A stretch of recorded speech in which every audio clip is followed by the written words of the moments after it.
I'm Dr. Gerard Martin, a pediatric cardiologist at Children's National and lead author on a manuscript in pediatrics outlining changes to the current newborn screening guidelines for critical congenital heart disease.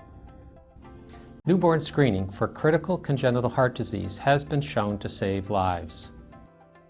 This update represents recommendations and findings of the fourth CCHD screening stakeholder meeting that took place in Washington, D.C. in September of 2018 and takes into account new research that's been published since the original stakeholder meeting in 2010 and the original publication in 2011. The stakeholder meeting identified three major recommendations.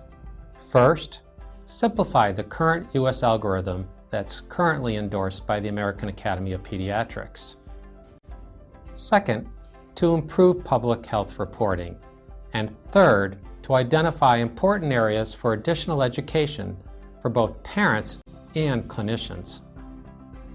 In the current algorithm, newborns pass with a pulse oximetry of 95% or more in the right hand or foot. The new algorithm, as recommended by the stakeholders, would require a pulse oximetry value of 95% or more in the right hand and the foot to pass.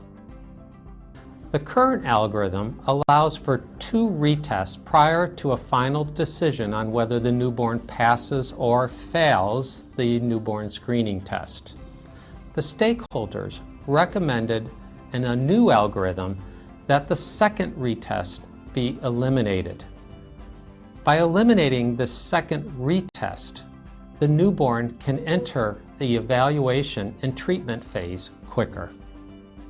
The stakeholders considered 3 other changes: difference in oxygen saturation between the hand and foot, screening only the foot, and changing the timing of the newborn screen to being less than 24 hours after birth.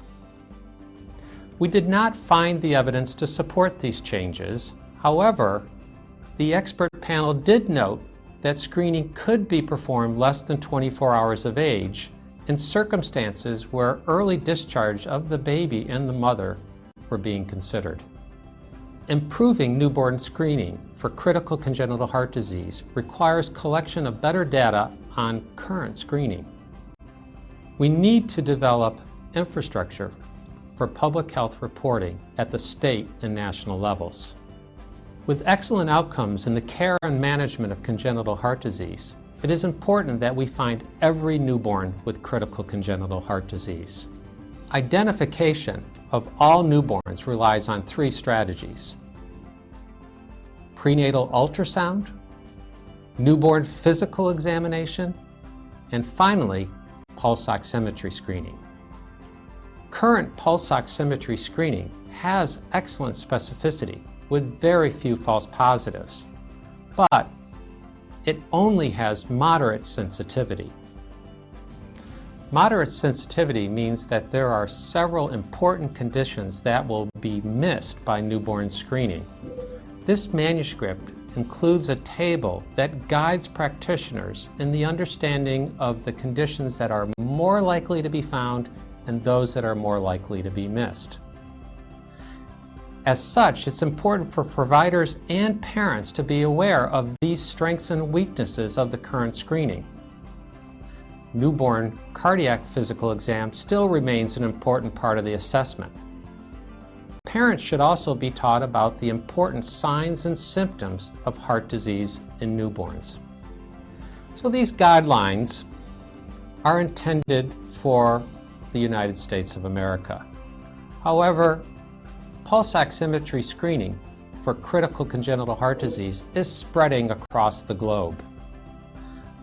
These stakeholders felt that there were tremendous opportunities for the U.S. organizations such as the American Academy of Pediatrics, the American College of Cardiology, and the American Heart Association to get involved with educational opportunities to spread pulse oximetry screening around the world. It has been estimated that by the year 2030, over 700,000 lives could be saved by this newborn screening.